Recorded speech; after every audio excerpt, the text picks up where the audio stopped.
Hello, everyone. Hello! How is the internet today? Hope you all are well. Stuart hanging out in chat with us. But yeah, we're here. We took last week off. Um, and just to enjoy some Thanksgivingness.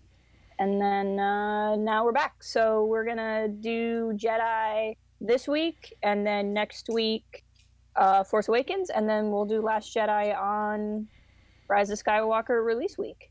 So it's Yep, pretty exciting. we're down to it. It seems so weird that we're here. Like it's Yeah, December and it's two it weeks. it Like has that's arrived. just yeah. Also, just quick heads up. Sorry if it's a little bit laggier than usual. It wouldn't be one of our streams if we weren't having some kind of internet problem. Yep. And internet problems that again I don't understand. So that should not exist given how everything else is working. But okay. Oh, it's fine. We're here to talk about Return of the Jedi, which is a movie I adore. Um, Absolutely adore it. I can't remember if it was a video or one of the other streams, but like I have an affinity for like the third parts of these trilogies. Like Rots is my go-to in the prequel trilogy, and Jedi is my go-to in the original trilogy for sure. Yeah. So I'm excited to talk about this one. Yeah, I am too. I think my affinity is more for the middle parts, Yeah. but I enjoy Jedi a lot. Apart from one particular scene, which we can talk about later on. That's fair.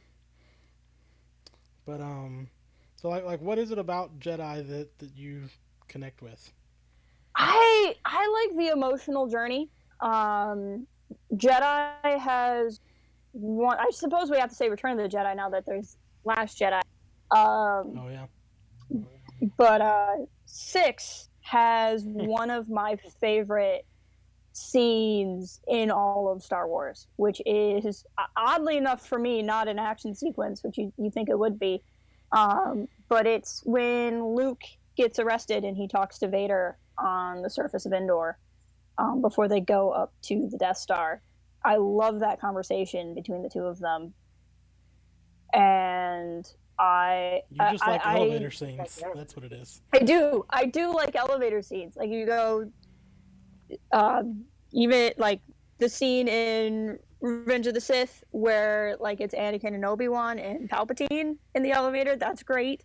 Um, I love the TLJ one where they're just making googly eyes at each other in an elevator. I love every resistance scene in an elevator. So I mean, really, anytime you have an elevator, I'm automatically more invested.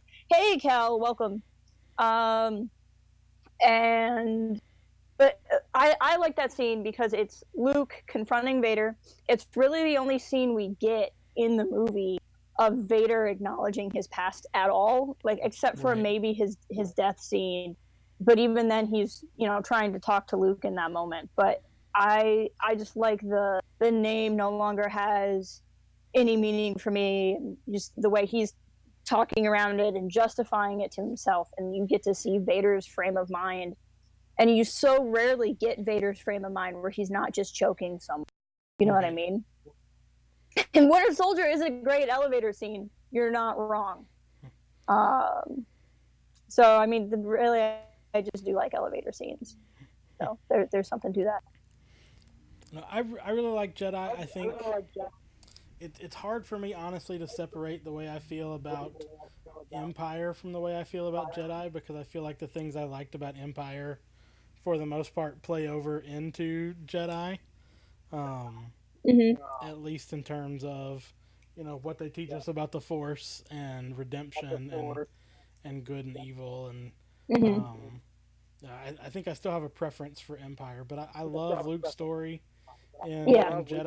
I like the Han and Leia narrative in Jedi almost as much as I like Han and Leia in Empire. Um, Mm-hmm. I don't know. I think that I don't. It's a really well. The only part of this film I really don't like. I don't like the Rancor scene. Um, it's a. Okay. This is my Star Wars hot take. The Rancor scene is my least favorite creature scene in all of Star Wars. Um, but I don't know. Jedi's a really solidly made film, and I think if it wasn't for the fact that Empire gave me the things I like about Jedi before, I think Jedi would probably be one of my favorites. Yeah. I'm interested in your thoughts on the Rancor scene because I don't know that that's ever bothered me. But I think the other thing for me with Jedi that I like is like you said, the themes of redemption. Yeah, we know, Stuart. I was trying to say that earlier, but it may have gotten cut out by the lag. We're just having some issues. But I also just like Jedi to me feels like it's multiple movies in one, almost like it's a couple episodes of a TV show. Like you start at Jabba's palace and you have all of the stuff that goes on there. And then from there you go to, Luke returns to talk to Yoda. And then you have like the rebellion meeting and then they're on Endor. And like you start with the opening of the movie is you're with this weird grotesque slug, and then you end the movie with a bunch of teddy bears, and you're just like, how did we start here and end there? And I just kind of like that it is all over the place. There's so much going on, and I think that's part of what I like about Revenge of the Sith too. To go back to liking third, and I don't know. I like how much it moves around. I like how much it covers in one movie, and I feel like the characters get really fulfilling end. Yeah. It's interesting to me talking about Jabba because I've mentioned this before, but the first time I saw the sequel trilogy was as it was re-released in theaters, and so like I've never seen the original trilogy. I mean, but I've never seen the original trilogy like without the context of Jabba and A New Hope. And I think one of the things that robs me from is the reveal of Jabba in Jedi, because like I already knew who Jabba was by the time we got to Jabba's palace, and so like, that was not a new thing for me.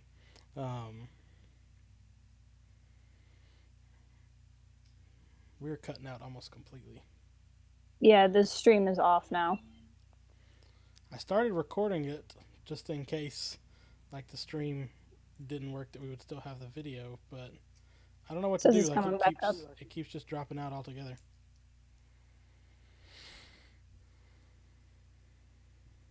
Okay. I think we might be back. Okay, yeah. It looks like we're back. Sorry about that. We're just it seems to be an internet connection issue, guys. Which is the one thing we can't really control. We can control all of the other things. Yeah.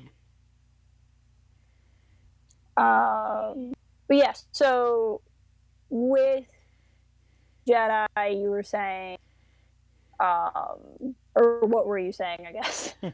I was just saying that the reveal of Jabba is not that like it was cheapened for me because I had already seen Jabba in A New Hope.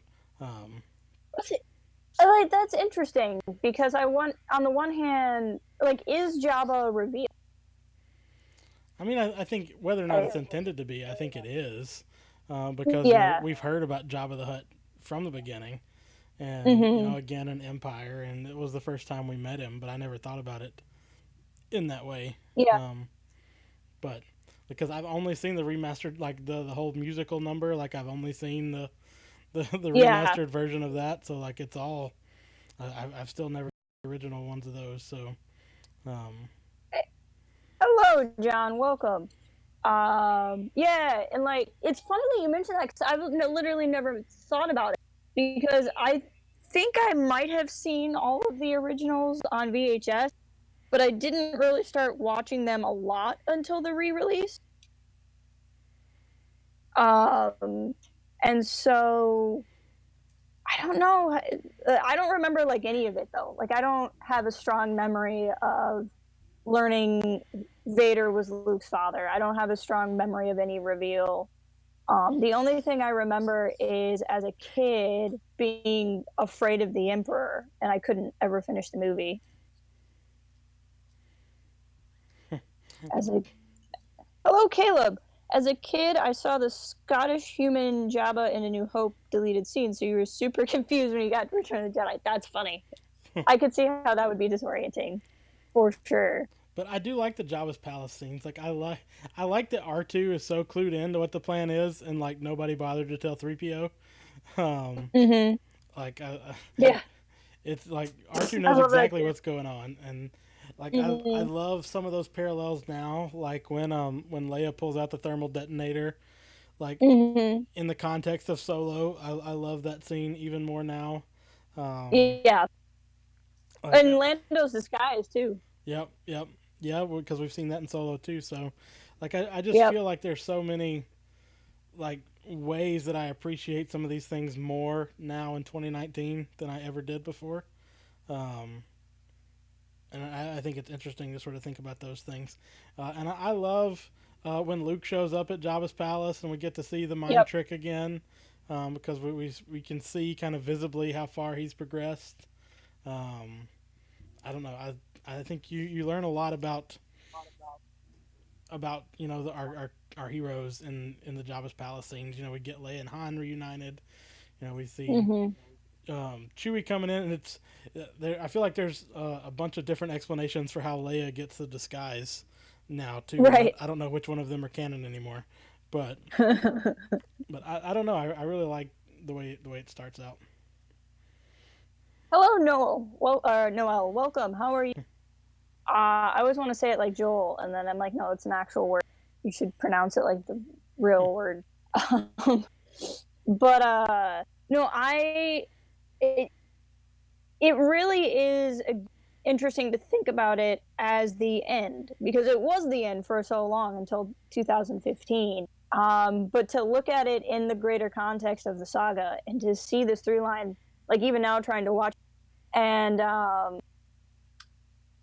you know, if you go back even to Phantom Menace, you start with little boy Anakin Skywalker, Right. and then it ends with Vader rejecting all that he's has now to save Luke, um, and to see that payoff over several movies, to see Luke be involved, to just look at how different the galaxy looks. You know, to go from the sweeping landscapes of Coruscant to where war has been everywhere. I don't know.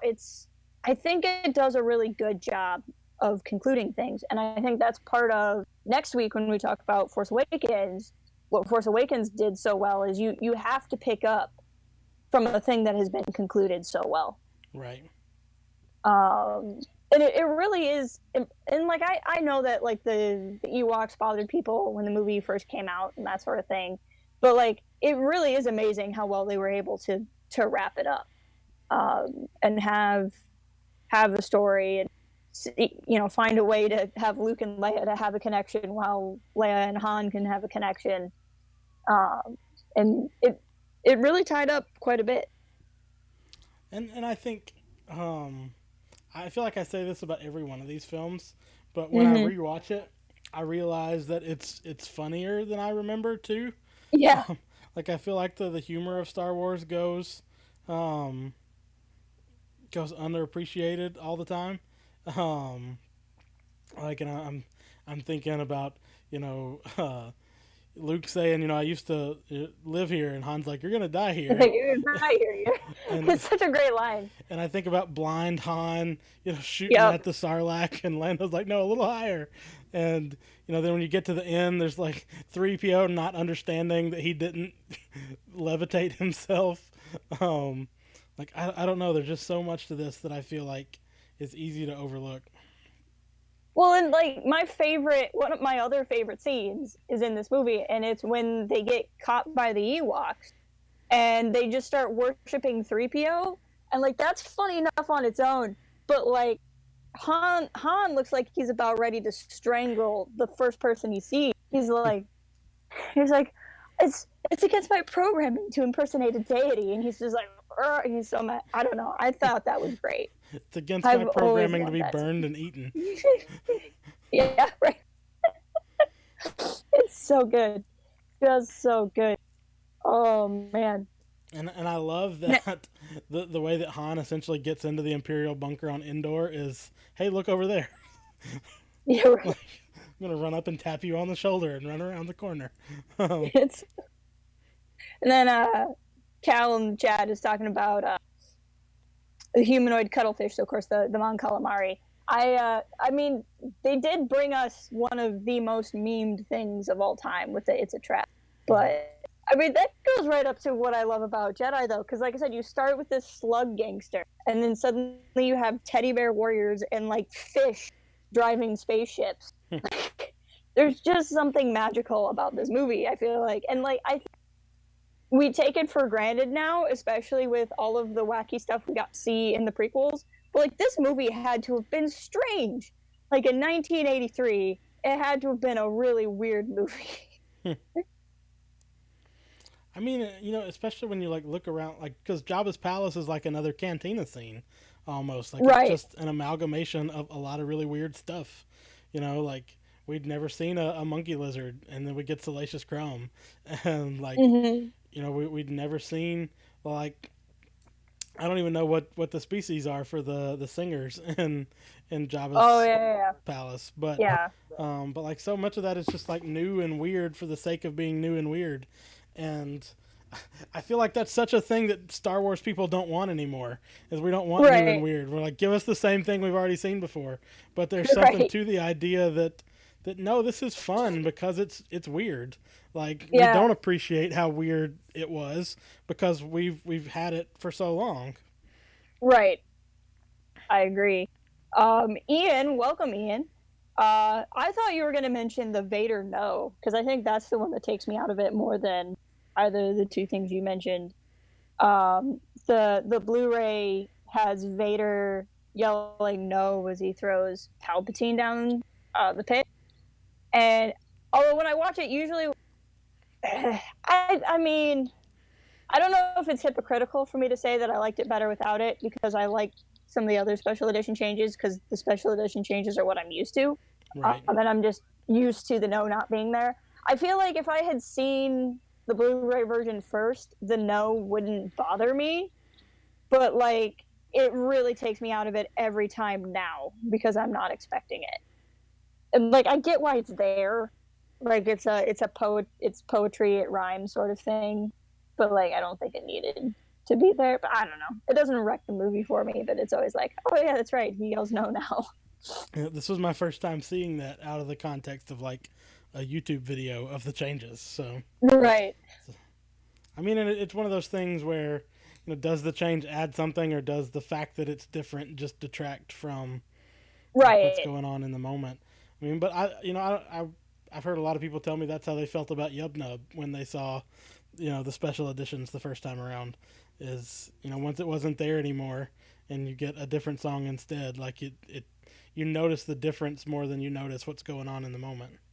Yeah, and I can get that. And like I prefer the celebration song at the end because it feels more like I can get how Yup Nub was more appropriate when there was only 3 movies.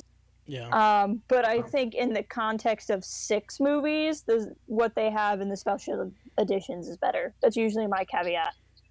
Like the addition of the duck. Okay, yeah, because I thought I was crazy because I kept spotting stuff when I was watching the versions. But I want to know how much stuff is different from the Blu-ray to Disney Plus, even. But because I was noticing stuff, and I don't know if it was just because I was watching closer for the first time in a long time, or if there was something else, or maybe because I wasn't watching it on a 4K TV, but if it was like an upgraded thing, maybe I could just see it better. Yeah, maybe so. None of was badly dubbed and was filler music. I mean, I could see that too. I remember because I could never finish Return of the Jedi when I was a kid, right? Because the Emperor scared me. So even though I watched the movie pre special edition, I never saw the end. So I only ever knew the celebration song. Yeah. And then when I was a teenager, I got VHS copies unedited, and I like was watching it, and I got to Yub Nub, and I don't think I even knew it was there because it was before I was involved in the internet fandom. And I think I just literally busted a gut laughing because I was just like, "What is this? Why is this the ending?" And then later on, I would find out what happened. I just like the phrase "Yub Nub is badly dubbed." Like Nope, it's badly dubbed. Da, that da, da, da, da, da. that rhymes When in we a way make that Port pleases Haven the me. musical, yeah, McClunky. And you could do another song about crossfades for Yeah, Port right. Haven the musical. There we go. But so, what do you think about? We talked a lot in our last stream about Empire, about Han and Leia. What do you think about Han and Leia in Jedi? In Jedi, again, I like how their characters go. Um, I mean, yes, Leia. It's kind of like a reverse castle rescue, right? So, like in 4, they're storming the castle to rescue the princess. In 6, they're storming the palace to rescue the smuggler. Yep. And yeah, like Leia is involved in rescuing him, but everyone is. Like Luke's there, Lando's there, Chewie's there, so it's not a rescue for the sake of romance, although that's part of it. So it felt less like I don't really know what the word I'm going for is, but it didn't feel like overly romantic, but it still felt romantic, if that makes sense. Right. And I mean, I like the reversal of the "I love you, I know." Like, I feel like where Empire was Han pursuing Leia in such a way that even to, a point where he might have been too pushy, in Empire, in parts, arguably. I've heard some argue anyway. Jedi is really more that flip. Like, Leia's the one that rescues him. He's the one that says "I love you." She's the one that says "I know."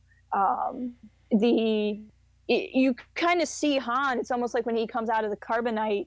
It's like that near-death experience that helps you get your priorities in line. Yeah.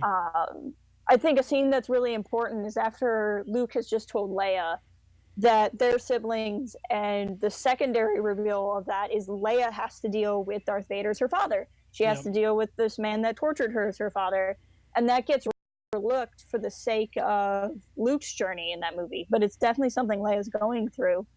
And Han comes out, and he's briefly jealous. You could tell Luke is that who you could tell, but then he immediately comes back and apologizes.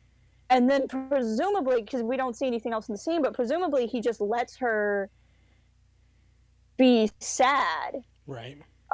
He just lets her, cry, and doesn't force her to answer right then and there, which is really mature of him to, like, yes, I mean, he had the initial immature reaction moment, but we see that growth where he's like, "Oh, you petty," and then immediately apologizes.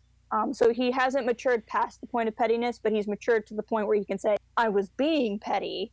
Let me now be not petty." Right. And then even in the end, where he's like, "Hey, if you have a thing for Luke, like, I'll step back."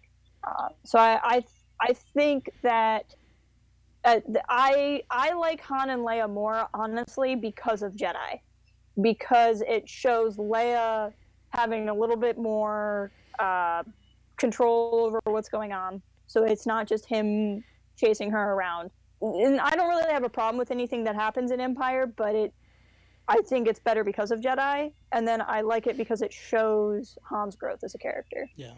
Well, and I think it overlooks the fact, or a lot of people overlook the fact that Han was out of it for a while, and so he doesn't know what happened in the meantime.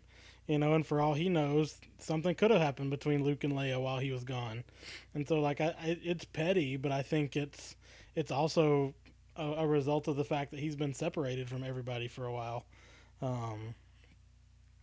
But I'm trying to read what some of the things chat are saying. Yeah, you guys are rocking it today. I appreciate that.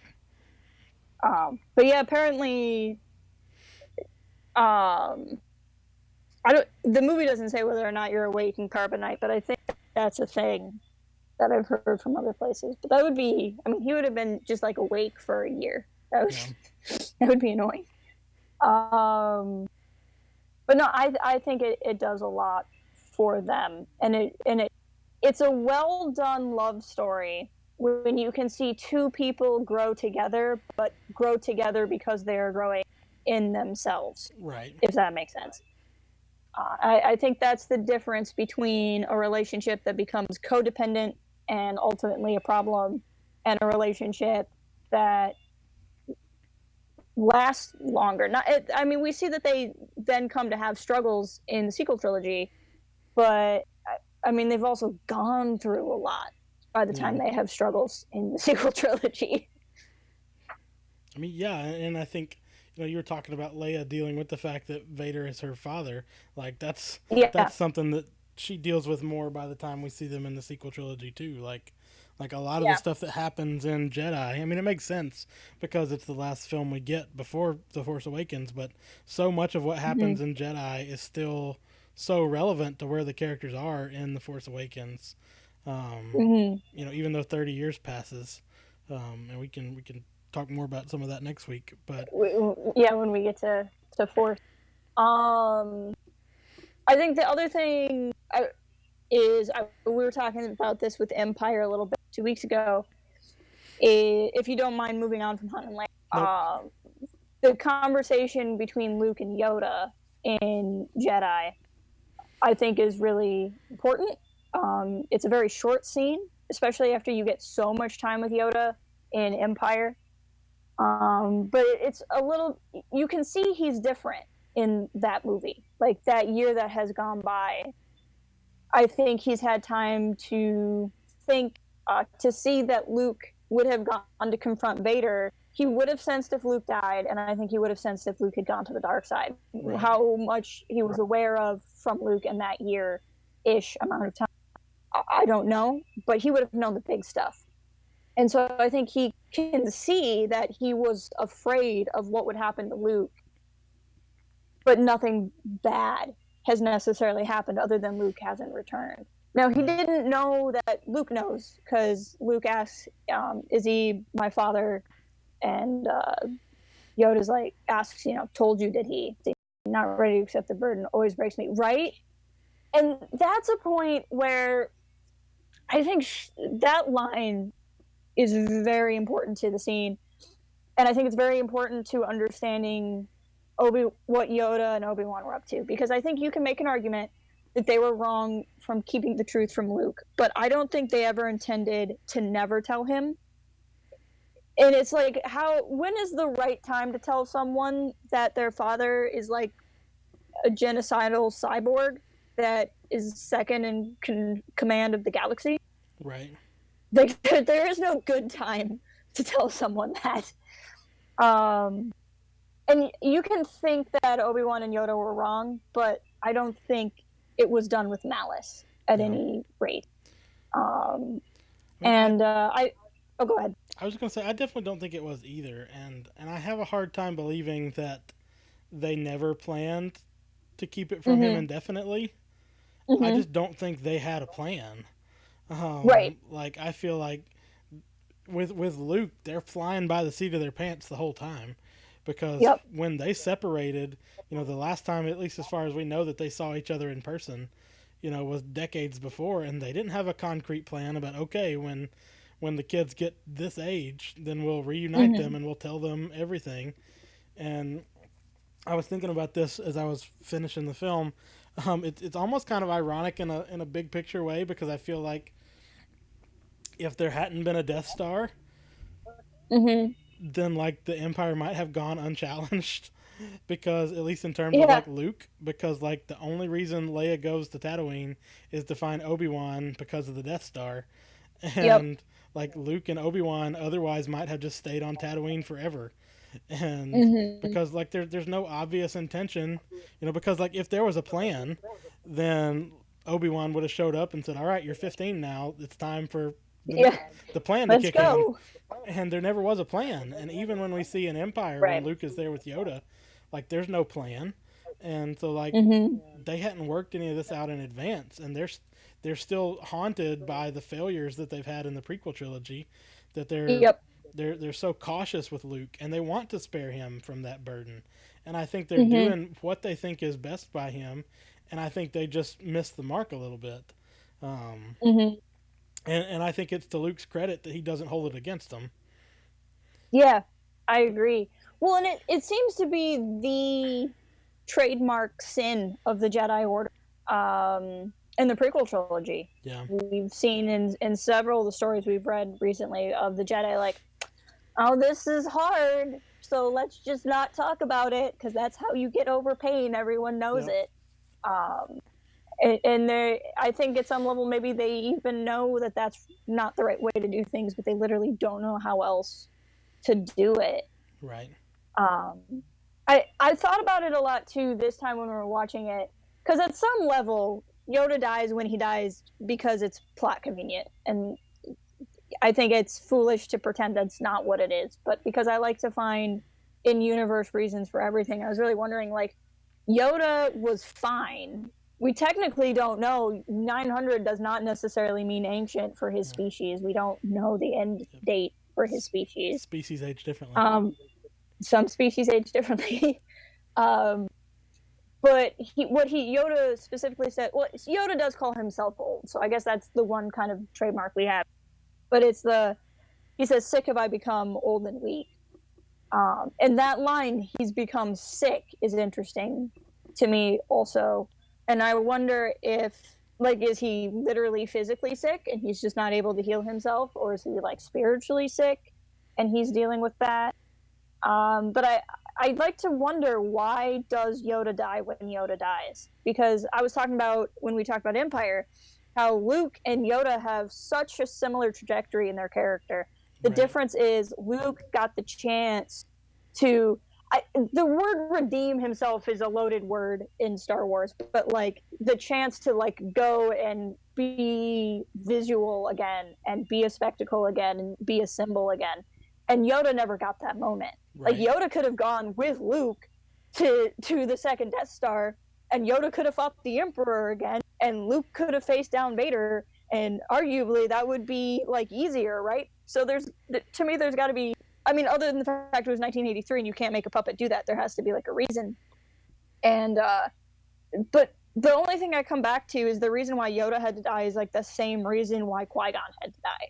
yeah, Because I know we talked about this when we talked about Phantom. Is there's always that question of, if Qui-Gon had trained Obi-Wan, or if he did, if Qui-Gon had trained Anakin, would Anakin have turned out differently?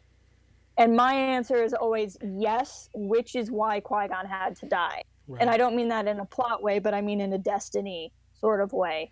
Um, and so, like, if Yoda had gone with Luke, it could have gone differently, but I think it could have gone differently in a way that didn't redeem Anakin. right. Um, Well, and I yeah, if think, he had just been like, "Let me explain to you what the powers of the Emperor are specifically." yeah, there's this lightning thing you need to be careful of. But you can catch it with a lightsaber. You have one of those. Um, Whatever you do, don't throw your lightsaber away just because the Emperor looks at him. It's the last thing you should ever do. right. But at the same time, I think that Anakin's moment of redemption, and whenever we want to talk about that, but Anakin's moment of redemption comes because Luke is being attacked by the Emperor, and Yeah. If Yoda goes with him, I don't know that we Yep. get that moment, I and if agree. we don't get that moment, Anakin may never connect with his compassion, and Mm-hmm. find that redemption. And so I think you're right. Like, if it doesn't happen the way it happens, I mean, and I believe that the Force has a will of its own, and Mm-hmm. and I think the Force says, Yoda's done what I need Yoda to do, and Yep. and Yoda, becomes one with in my head canon, and I know we were texting recently about different theories about Yeah. what might have happened. In my head canon, Yoda's been sick for a while by this point, Mm-hmm. and he's literally holding on for the purpose of seeing Luke again.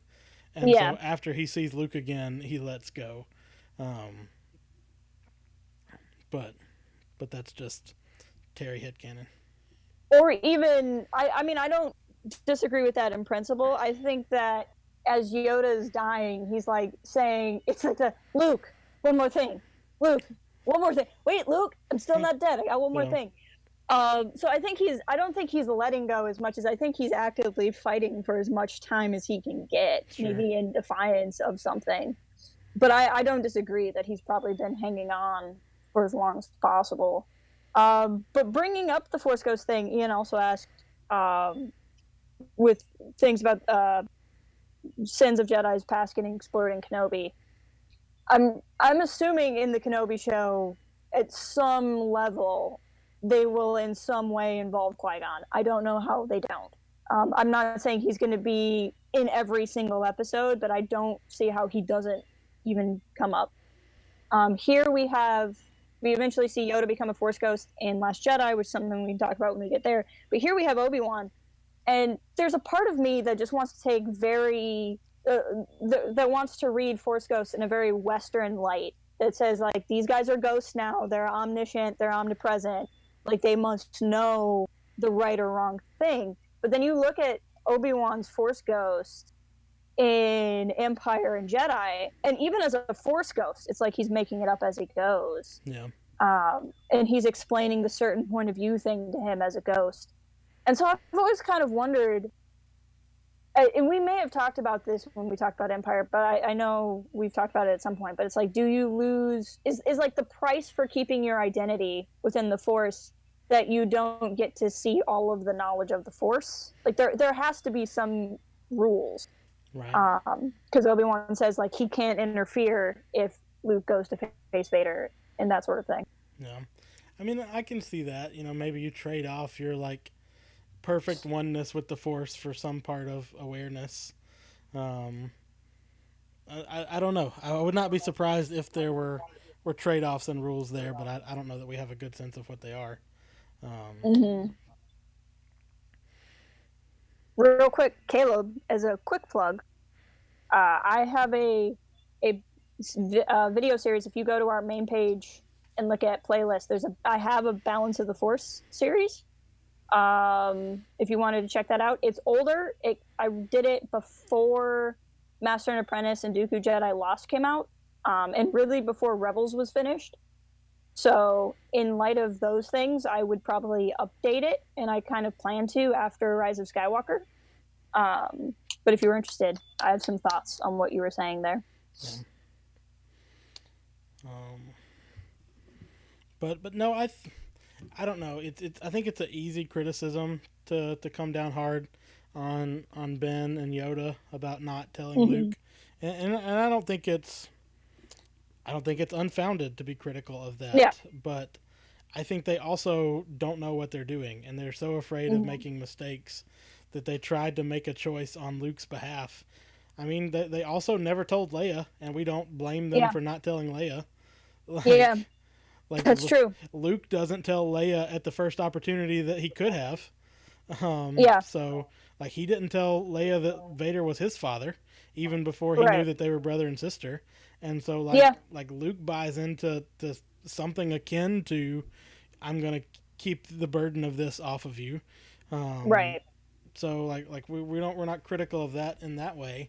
But, I mean, I think they're making a mistake, but I think it's an understandable mistake to make. And like I said, I think it speaks a lot to Luke's character. And I know I mentioned this when we did Empire, because I've been thinking a lot about this with Tam and Resistance. Like, it would have made sense for Luke to say, I'm going to go with the one person that told me the truth over the people that didn't. And he doesn't do that. And I think he knows that he's not doing that because he believes so much in the Force and the Jedi, and I think that's to his credit. And I think it shows us a lot about his journey between Jedi and the Force Awakens in that regard too. Yeah, Ian makes a good point. It's why Leia doesn't then choose to reveal her parentage. She does tell Han, but doesn't really tell anybody else, even her closest friends. Probably part of that is she doesn't want to deal with it herself yet. But I mean, if you read that book, you see how the galaxy reacts when they find out. Yeah.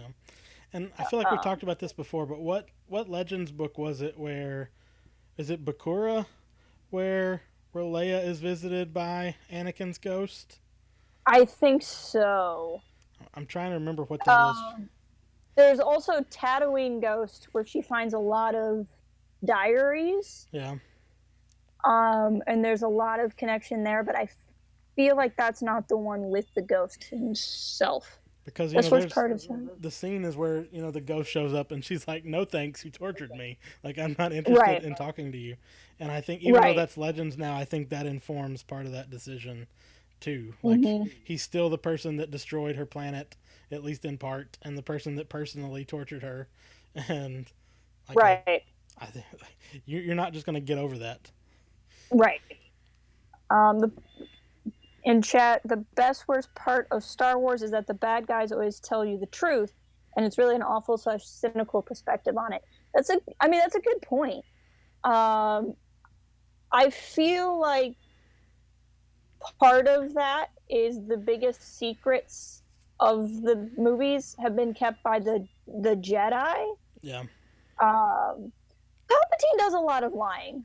He does a lot of manipulating. That's true, but even still, it's usually like if we're to take TLJ at its word, it's Kylo who says the truth about Rey's parents. Vader's the one that tells Luke the truth. I think though there's a kind of a bigger theme there too is if you're a really really good liar, you hide your lies in some truth. yeah, Um, and unfortunately, I think that's kind of a realistic thing. Not that if somebody's telling you the truth, they're always a villain, or if somebody's a good person, they're never going to tell you the truth. But to beware of somebody who's telling you something in a way that benefits, that makes sense. right. I have another hypothetical question along these lines. If Mm-hmm. if Vader had not told Luke, do you think that Palpatine would have? Ooh, that's a good question. If Vader had not told Luke, I think a couple of things would have gone differently. Luke might have still jumped in defiance, and Vader still might not have tried to do anything to stop it. So let's say that year just happens. I don't know that Luke turns himself in if he doesn't know that Vader is his father. Right. I think if he thinks that Vader is still the person that killed his father and killed Obi-Wan, then he doesn't go on a mission of mercy. He That's goes fair on a enough. mission of I need to kill this guy before he continues to wreck the galaxy. Yeah. He's really into it. I just think that's obviously a fair point. Yeah. I just wonder No, it's I've like never thought about that before. because the So comics lead us to believe that well, at least ask the question of whether or not Palpatine knows that Luke is Luke Skywalker before Vader does, because we find out that Vader mhm. realizes that Palpatine knows that the baby's Yeah. lived, or that Yeah. Padme, like some because he cracks the glass, that big scene in Right. the early Star Wars and Vader comics. It's just I can just see Palpatine wanting to manipulate that moment against both of them if they hadn't already Right. had that moment. And I just thought it was an interesting question about, since we're talking about truth.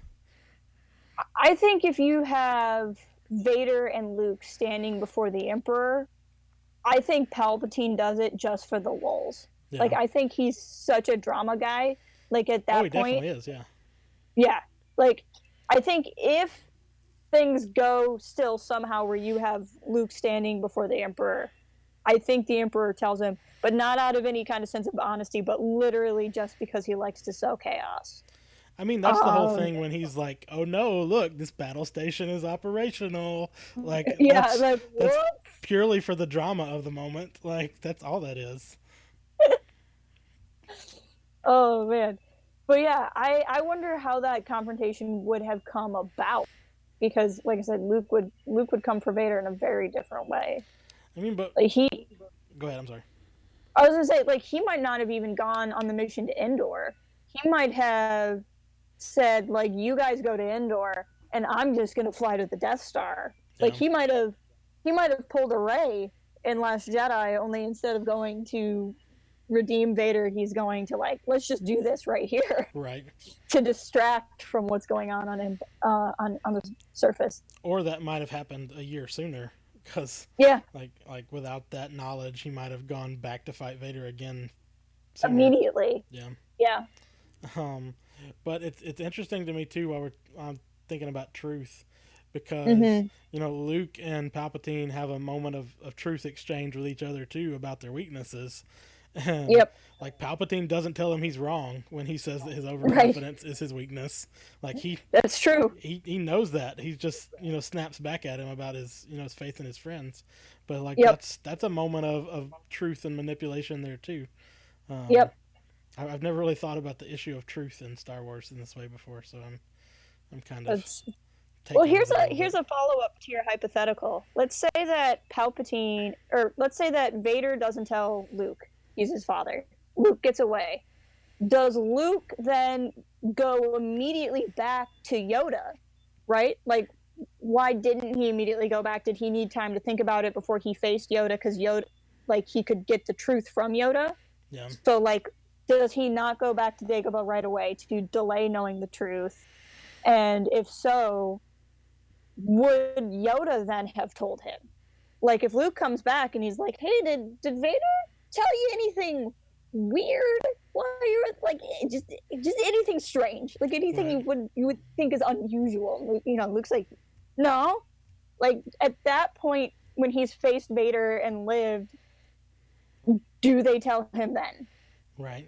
I mean, I think at some point you have to, right? Yeah. Like, um, I mean, because again, even in the comics where they've had like brush one another, like that's the first time they like had a conversation with one another. Mhm. And after that point, I feel like you have to realize that there are diminishing returns, Yeah. to not having told him. Um, and I almost wonder, like, does Yoda and Obi-Wan's fourth ghost have a conversation right after Luke leaves in Empire, saying, Yeah. should we have told him, like, we didn't Right. know he was gonna go fight Vader, but should we have given him a, oh, by the way, um, Right. we know you're going now, so let's tell you the thing that we were going to tell you next week. Right. If you'd stuck around, for lesson 2, um, this was going to be part of that. Um, but um, I do think there are different points. What you said, Luke would have turned, and I think that was in reference to if he didn't know yeah, Vader was his father. I think there's something to that. You wanted to finish the rescue hand side quest before continuing the main quest. That's funny. I mean that's what you got to do. You Caleb got to says finish those side quests, or else you gotta finish you don't get a chance because to go back. right, it's like all these newfangled video games where you can like complete for 100% later. You know, I think we hard went off. There we go. I think we're back now, or not. I'm recording it either way, so we'll at least have the video. Oh, okay, that's good. Let's see. Caleb says Luke turned for a split second. He gave into his anger and hate to defeat Vader. Takes every ounce of his will to turn back to the light and throw the saber away. Was it you that I was talking to who had a different interpretation of that scene? Yep, it's me, and this is one of my Star Wars hot takes because I feel like this is the conventional wisdom. Because Mm-hmm. I feel the same way about Obi-Wan in Phantom. Um, Yeah. because I think a lot of this is premised on. It depends on what Yoda says in Empire, and if you take it at face value, and what Yoda Mm-hmm. says in Phantom, and if you take it at face value. And I've been teaching my classes about anger this week, so this has been something I've been thinking about a lot. Yeah. Um, but Yoda says anger leads to hate, hate leads to suffering. He says Mm-hmm. once you start down the dark path, forever will it dominate your destiny. Like those are strong, like holistic statements. Mm-hmm. And I feel like we both know that that's not completely true because we know that Anakin gets redeemed, but we Right. treat it as if it is and assume that when Luke gets angry that means he lost himself, and I don't buy that. Mm-hmm. I think he has an emotional response, and Mm-hmm. again, and this gets into a lot of what you and I have to think about, the dark side and whether or not the dark side is Right. inherently evil, because I don't Right. think he loses himself. And again, part of this, when I'm certain we're going to talk about what balance means, at least a little bit, even though you have that whole series about it, because Mm-hmm. um, I think I'm since the unifying force came out that we'll get to in 3 or 4 years. in our new Jedi Order read through. Like I've had my view of the Force has been such that there is not a big difference between the light and the dark side. That it's all about your intentions, Hmm. and one is not inherently good or bad. That they're all part of the same thing. And so I think to say that Luke, falls for or he Hmm. turns for a split second suggests that his intentions were evil. And I just Hmm. that's the part of it I don't buy. And maybe that's just semantics, but Hmm. and it's the same with Obi-Wan. Like Obi-Wan responds extra violently after Qui-Gon gets killed, but I don't feel like the type of anger and rage that they feel in that moment is the type of anger and rage and like selfishness and power for the sake of power that is the type of thing that Yoda warns Luke against. And Right. and that's why I kind of reject that idea. And again, that might just be semantics. I don't know, but Right. Where I kind of fall on it is somewhere kind of in the middle because I do think he loses control of himself. He's I think he's the way he lunges, I think the way he's responding to Vader egging him on. But I don't think he turns to the dark side or falls briefly in that moment because I think a turn or a fall has to have a little bit more intentionality to it. no, So, like, if we look back at Revenge of the Sith, um, the moment where Anakin pledges himself to Palpatine comes right after he has lashed out at Windu, cut off his arm, and then it led to Windu's death. I don't think Anakin lashing out in that moment and cutting off Mace Windu's arm is the point where Anakin fell to the dark side. right, I think that was that emotional response where he lost control of himself, but it didn't mean he took a turn to the dark. I think him pledging himself to Palpatine out of panic has a way more intentionality to it and is way more of a sign. He's like, I flew off the handle and did this thing, but now I'm committed to it and I'm yeah, going to commit myself to it.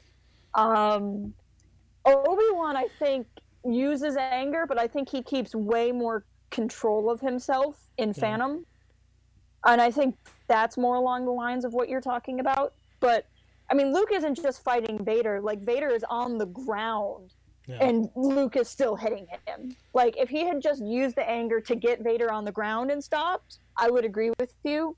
But because he's wailing on Vader even after he falls, I don't know if I'm there, but I also don't think Luke falls in that moment. I think that's the moment where Luke is standing on the precipice and he can see the darkness in himself. And that's what he gets by looking at Vader's cut off hand and looking at his own cut off mm-hmm, hand.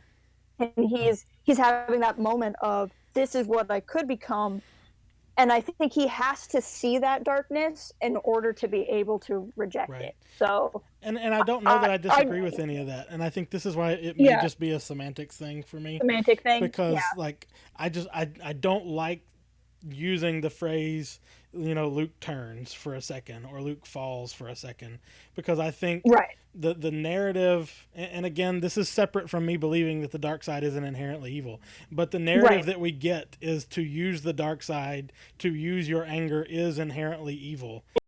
Even Right. as Luke is doing something, is striking down a now defenseless opponent, like I don't think his intentions are evil, and maybe the intentionality is separate from the effects of it.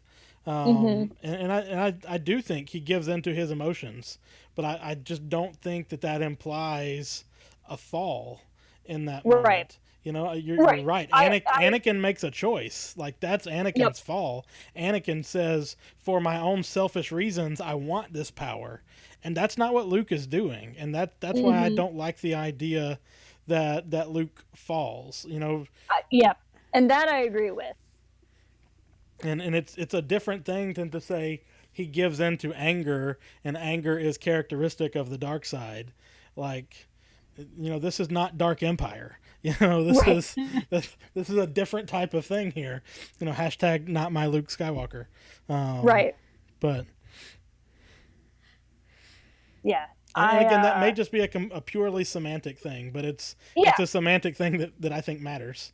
um and that's fair. Yeah, because like I said, I'm somewhere in the middle. I don't see it as Luke falling, but I do think he does lose control there for a second, but I think that that's going to happen. And I think part of the fault of the Jedi is they were so afraid of those brief moments where you would lose control that they wanted to repress all emotion, as opposed to saying, teaching yourself to go, oh no, I see myself losing control. I'm going to step back now and like walk away from that edge. And instead they just never teach anybody to be prepared for it. Right. Caleb says... Yeah, I was going to... Oh, go ahead. I was going to address that. Okay, cool. It does dominate his destiny. He doesn't stay on the dark side, but the consequences are far-reaching. He eventually is tempted again with Kylo and gives in again. Luke, I'm assuming. He doesn't kill Kylo, but still.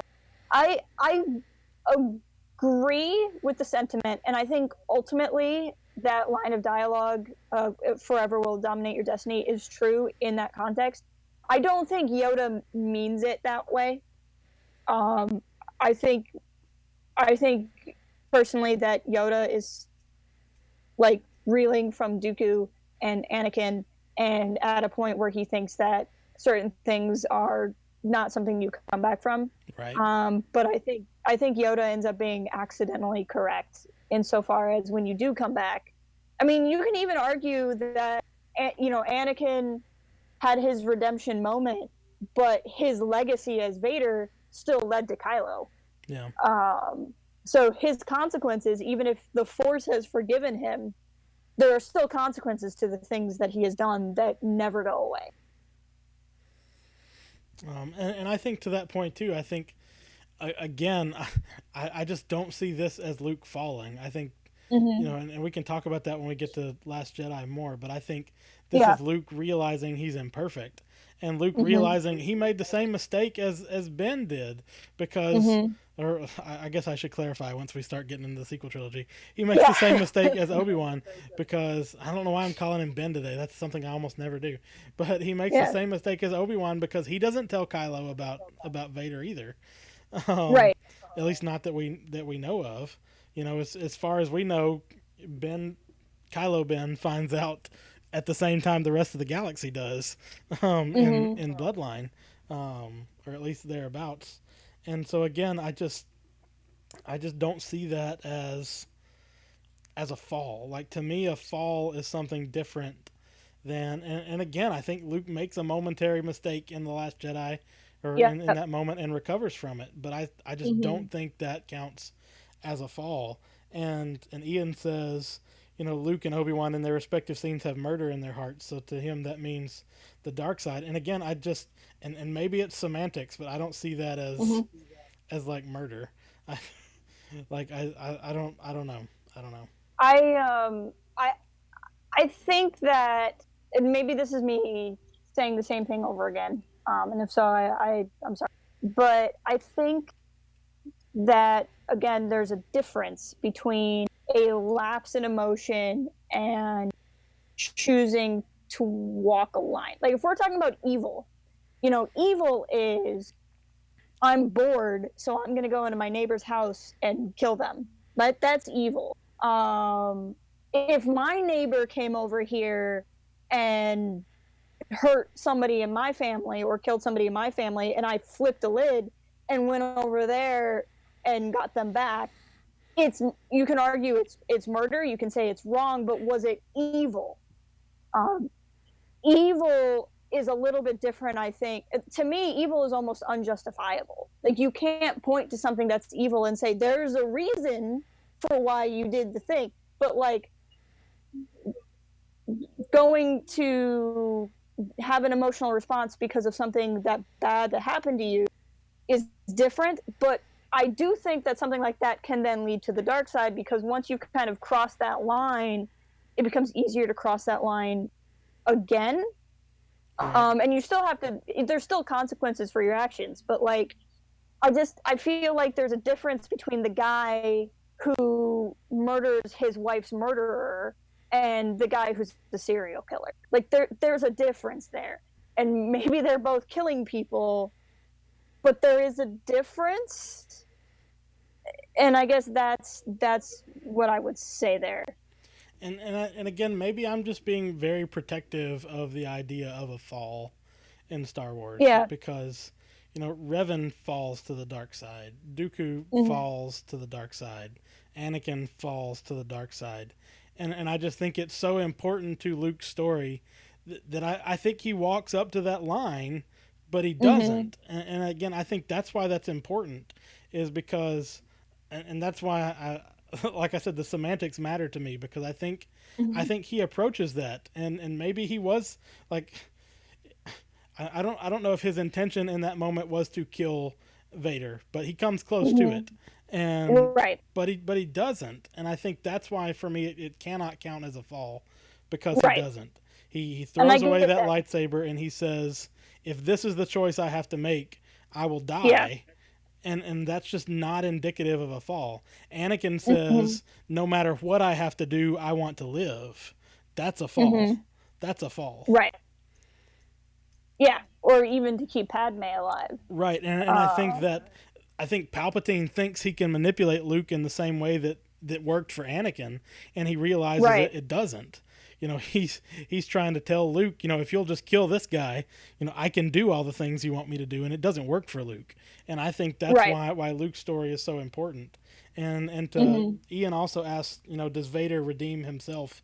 And Mm-hmm. I'll say too, I think that comment loses part of the distinction between redemption and atonement, which again Yep. I think you should watch YB's series on balance and or series on redemption too, because we got a lot of content that gets at these issues and more than we can do today's stream. But I think Mm-hmm. that's the point, is that Vader is redeemed, but he doesn't redeem himself. Like I Right. think absent Luke's intervention, I don't think, it is him that realizes his sense of compassion and finds the good in himself, Right. but it's Luke's rejection of the darkness that allows Anakin to see that that was a possibility. I completely agree with that. And like that's the thing too with the difference between redemption and atonement in my mind. Vader absolutely does not atone for anything. He Nope. does, like, yes, he saves his son, but I don't think that really counts in the grand No. ocean that is all of the things he's done. They're not, atonement and redemption are not synonyms. It's not a semantic discussion. They're Even if it atonement was, I've is got a the actual, PhD like, in political philosophy. This is what I do. but like redemption is specifically actual process. Like it can, you can, that's why you say redeemed in the eyes of, like, Vader was never redeemed in the eyes of the galaxy. The galaxy never saw Vader as redeemed. It's very probable that Leia never saw him as redeemed. But if you take into the idea of the Force as an entity, he was redeemed in the eyes of the Force. But the whole point of redemption is that you didn't earn it. If you earn it, it's not redemption. Like, that's 100% what redemption is. Redemption is something outside of yourself has cleansed you of your sins and released you from them. But atonement is what you do as the changed person after redemption. An example I use in one of my videos is I can commit a crime and be submitted and be sentenced to community service. That community service is atonement, but my heart doesn't have to change. I can go do 200 hours of community service and not feel a single bit of remorse for anything I've done. But that's atonement, right? I've paid it back. So am I okay now? Am I a good person because I've done the 200 hours of community service? Atonement doesn't reflect the change of heart. No. Redemption reflects the change of heart. They're two different things. One's spiritual and one is manifested into reality. Oh yeah, absolution is yeah. I mean, well, Yes. I mean, even then Yes, yes. though, to be absolved of something, like, still means that something external must have happened, because you Mm-hmm. must have been shown mercy, to find absolution. But I mean, these words are similar. Like, you're not wrong Yeah. that they are used interchangeably. I just think our argument is And that there's an important they're difference. deeply connected too. Yeah. They're 100% deeply connected. But they're not the same thing. I mean, But I think it sorry. no, go ahead. I was gonna say, I think it's a valid question to ask if Vader was redeemed. or what Vader's status is, because it does happen quick. I think the fact that he can be a Force ghost without training. I mean, everyone's mad because Rey can do everything without training, right? Like, we're told that Obi-Wan and Yoda have to go through all of these special trials, and like Qui-Gon has to help them because Qui-Gon's already done the thing. Like, everyone else, it's really difficult to become a Force ghost. Anakin probably can do it because of some sort of chosen one statusness. But to the extent that in canon, unless Palpatine radically changes this in Rise of Skywalker, and maybe Palpatine will radically change this in Rise of Skywalker, we haven't seen a Darksider be rewarded with a Force Ghost in the way that we've seen Lightsiders rewarded with the Force Ghost. And I think there's something to that. So I think, at least in the Force's eyes, Anakin being a Force Ghost is intended. I mean, that's why when you watch the even newer special editions that put Hayden Christensen in there, I think the fact that he fades in specifically makes it a reveal. It's like this, and hey, look, Anakin got to be a Force Ghost too. Like, it's supposed to signify that there was a question as to whether or not he would get a Force Ghost. In my opinion, I could be reading that completely wrong. No, I like that idea too, and that just reminds me of the how it should have ended. Yeah. You murdered us as children. With Ian, I agree. There's a lot of weirdness because, like, Star Wars is built on Eastern religion and Western religion, and they're so different that I think that's where so many of the weird ideas in Star Wars come from, because you're taking two different philosophies that aren't that different, but at the same time they are. I mean, but I think all of this gets at too about why I feel like the fact that Anakin achieved balance has to be more than, oh, the Emperor died and he died. Right. Like, I think it has to be more about his turn away from the dark side, which was something that, according to Jedi philosophy, was not possible. Like, that's what Yoda tells Luke, is you, like, at least that's the implication, is you cannot come back from this, because nobody, I mean, apart from Revan, nobody ever had, and Revan got brainwashed in order to do it. And so, like, it's, I don't know. I feel like that's why there has to be something more than just like there's no way for Anakin to atone for all the things that Vader did. But I feel like that's why redemption has to be something different, in the same way that balance has to be something, at least in my mind, different than, oh, there were two Sith Lords and now there aren't anymore. Right. Does Anakin persist after Return of the Jedi as a Force Ghost, or was it temporary? Is a fantastic question. I'm hoping it wasn't temporary, because I'm really hoping he shows up in the Rise of Skywalker. Yeah, I think we're going to get an answer to that in 2 weeks. Yeah. I think that either we'll see Anakin as a ghost or it was temporary. Is probably what's going to happen. And I have to believe that Palpatine could have redeemed himself. I don't think he was interested in it, and I don't think he ever would have, but I have to believe that that was an option available to him. And again, and I think, and this is a Legends book, but it's the first book I read this year, and we're coming down to the end of the year, and I'm still thinking about it. But if you read Yoda Dark Rendezvous, which is a Star Wars book that everyone should read. You all should read. Like, Yoda begs Dooku to come home. Like, he's like, I've come here, and I'm willing to set all of this aside if you just come home. Like, and if that's possible, I have to believe that it's possible for Palpatine too. And I think it's harder for Palpatine, because Palpatine went deeper in the dark side than Anakin did, more intentionally than Anakin did, and was more manipulative than Anakin was. And so I think redemption for him is a more daunting task. But to believe what I believe about redemption, I have to believe it was possible for Palpatine too. Hey Dale, welcome. Yeah, and Ian says Palpatine is complicated by George calling him Satan. I think that symbolically he's supposed to represent, like, the story's devil. I don't know that I necessarily would give him devil status, because I'm with Django. Like, to believe what I believe in redemption, I would have to think it is possible for Palpatine. But I just think thematically in the story, it doesn't make sense, because I think you have to have the Tempter character. And because the Force is an energy and not a being, right? So like if you look at other stories of other kinds of religion, you have a god, and you have some form of devil character. So you have beings that interact with you, and charge you to be one way or another.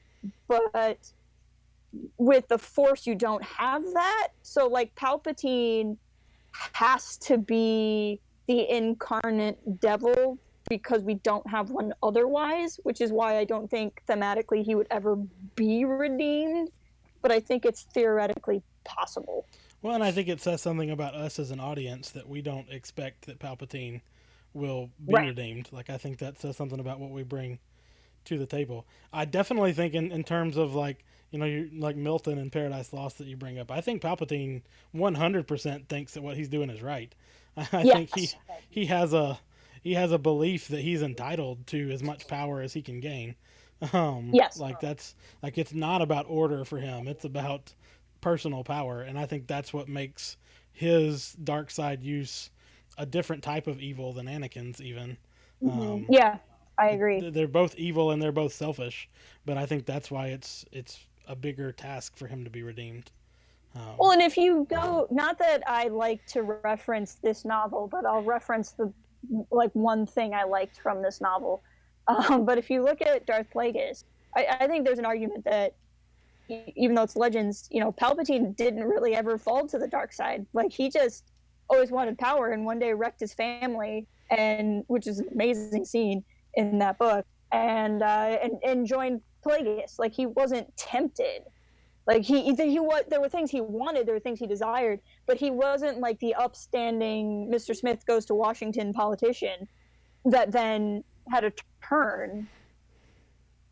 Always a natural fit for the dark side. And I think when you're somebody that just something in your core for whatever reason is that way, Right. there's less of at least as an audience with expectations, there's less of a reason to think that would change versus somebody like Anakin, who we met as an innocent child, where we would be like, man, it would really be sad to see him sad and alone and half a robot. Right. What else? I feel like at the same time, I feel like we've talked about a lot and talked about very little. Dude, this was a great discussion. This is probably our best discussion in one of these streams, the movie streams, I think. But not to backtrack from the deep stuff, but I love all the Ewok scenes. I love the symbolism of small angry death bears using sticks to fight against fascist tyranny. Right. Like I don't know. There's so much. I don't like the fact that now I have to imagine that Nora Wexley is in the assault on the Death Star. I could do without that. Yeah. But she would be a Y-wing pilot. Nora is as Nora does. But yeah, Cal, I think it came up once or twice. I mean, they are pretty amazing. Not gonna lie. But we haven't even mentioned. I think mentioned. it's Aftermath. I was say Aftermath has that really nice interlude where he's training or something. Yeah, we haven't even mentioned, you know, the many Bothans that died to bring us this movie.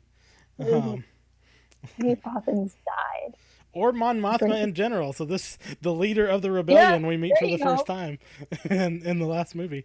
At least in terms of the original trilogy. Or you know, just Mon, as apparently is a thing you can say. Right. That is just her first name, and her whole name just isn't Mon Mothma. No, it's fun to see this, especially in the context of Rogue One, and especially if you like decide to watch the Revenge of the Sith deleted scenes. But I think it's so easy to just remember Leia as like the leader of the rebellion, which she certainly becomes a leader, but she's not really even the leader in these movies. Yeah. I kind of wonder how it would. It almost makes sense, because if she was, she probably wouldn't have been going on all of these missions. Like if she was the rebellion in the same way that Palpatine was the Senate, Like, she wouldn't have been going to Tatooine, and she wouldn't have been going to Endor. Right. There's also Paimon and Jabba's palace. And then Lando comes. They're just handing out like general titles. Like Han gets one, Lando gets one. Like, you want to go lead a thing? We'll make you a general. You get a general. You get a general. You get a general. Everybody look under your seat. You're all generals. What? Oh my gosh. General. But speaking of Lando, I think, and I was thinking about this again as I was watching the film this time, because in terms of like redemption, like we think about this movie being a movie about Vader's redemption or about Luke's redemption, but it is also about Lando's redemption, and it's about Han's redemption, and like a lot of our characters who have struggled or been complicated, like they all find that redeeming moment by the end of this. And I think that's important too. I agree. I think Lando's another easy character to kind of take for granted if you're just used to the movie. But he is that character. He's the character that you're supposed to think Holdo is in The Last Jedi, unless you read Leia, Princess of Alderaan, and then you knew exactly how that movie was going. But because that was my experience, I was like, Poe, you're being silly. I've read the book. She's fine. But with Lando, it seems like he's the really cool, suave friend. Like, the scariest thing about him is he might be a romantic rival, and then he betrays Han. So this is him. But even then, though, he doesn't betray Han for personal gain or a sack of money. He does it for he does it to save his people. Yeah, exactly. It's a movie of the Battle of Manab, just like Battle of Chiron, Admiral Holdo. Yeah. I mean, it's like this kind of saying both potentially wanted to date Leia. I mean, there's a lot of connections. Yeah. I mean, and Lando's wearing his own clothes this time around too, so it's not creepy. It's true. Although that would have been funny when Han comes out of carbonation, like, dude, that's my vest. What are you wearing? Like, this is revenge for making out on my capes. Yeah. Although it makes me wonder now, and this is something I've not thought about, maybe we should have talked about it with Solo, but when Han wins the Falcon, does he give Lando, like, you got an hour to go get all your stuff? Or does he just take off with the capes? Leave with the capes. Like, these are my capes now. You'll never see them again. But then what would he do with them? Because Han doesn't wear capes. Would he sell them? Would he, like, use them as like, a mattress? Would he just, like... I imagine he could use them for trading. Yeah. That's true. What else is there that we've not hit on? I know we're... Have we mentioned the humanoid cuttlefish? No, I don't think we have, I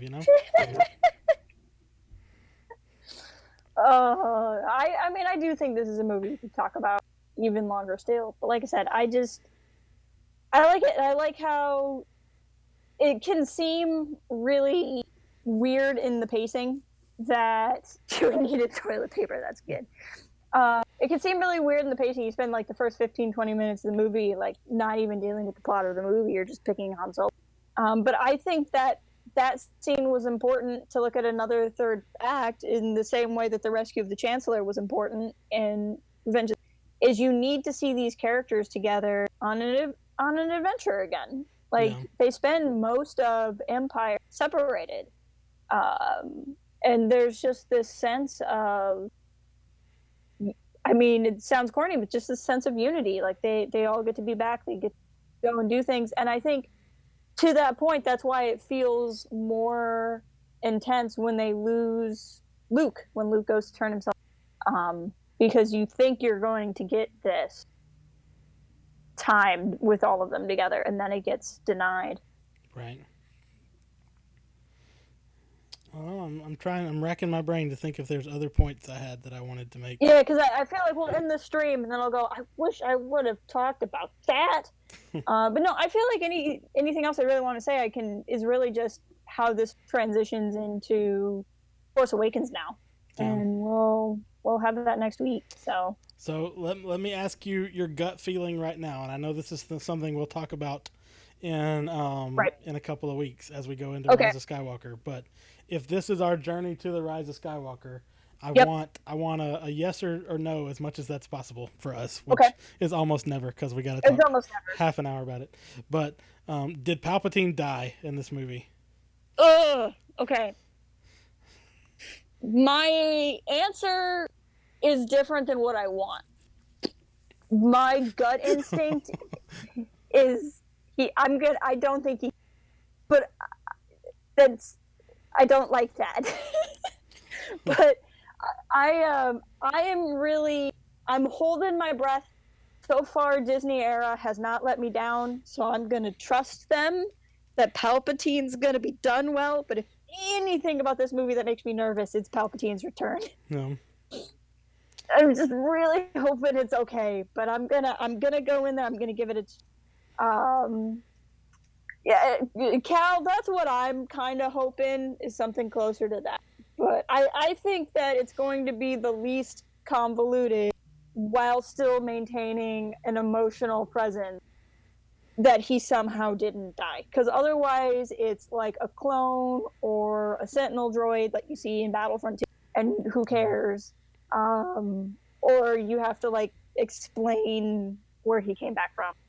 And so I think since apparently there's just 9 gajillion things going on in this movie, according to all the TV spots I don't watch but see screenshots of on, I think the simplest thing is that he didn't. Well, we'll find out. I'm with you there too, Ian. Well, no, you. What 2 do weeks you from think? today. What do I think? Don't put me on the spot and then don't answer the question. I mean, my headcanon right now is that it was all a projection, and he's sitting back on Coruscant somewhere. You know, last Jedi Pay style. no attention to the man behind the corner.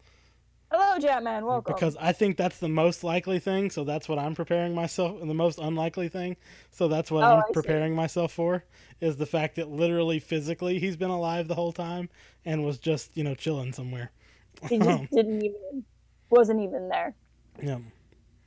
I like how you're going like, what's the most impossible thing? And I'm like, okay, what's the most like easy thing that I don't like? And both of us are doing that so that we feel better about whatever we eventually get. Right? You're just like, okay, JJ, don't let me down. Please, JJ, don't let me down. I mean, we all know It'll that be fine. Palpatine is Rey's mom. We all know, I mean, obviously. So maybe the other question I can ask as before we wrap things up, do we get to hear the word Sheev out loud in this film? Oh, again? I'm gonna the same answer, but in reverse. It's like I know what I'll get, but I don't like it, which is maybe we will, and I'd hate it because I'm still in denial. His name is Sheev because it's stupid. Dang it! Like the evil Sheev. Like I just. It looks cool on paper, but it sounds horrible when you say it. But thank you guys for hanging out with us. So this has been fun. This has been, I think, probably one of the best one of these streams that we've had. Yeah, this was a good time. Thank you so much. So next week we're gonna do The Force Awakens. I think we're also tentatively planning on doing a more regular streamcast next week as well. Yes. Yep, because I just finished Resistance Reborn today. But we'll keep you informed on our Discord. You can also follow us on all the other places. You know where they are. If you haven't already, like the stream while you're here. All you gotta do is hit a button. You're already here. But I think that's gonna do it for us today, and we will see you guys next time. Bye. Bye.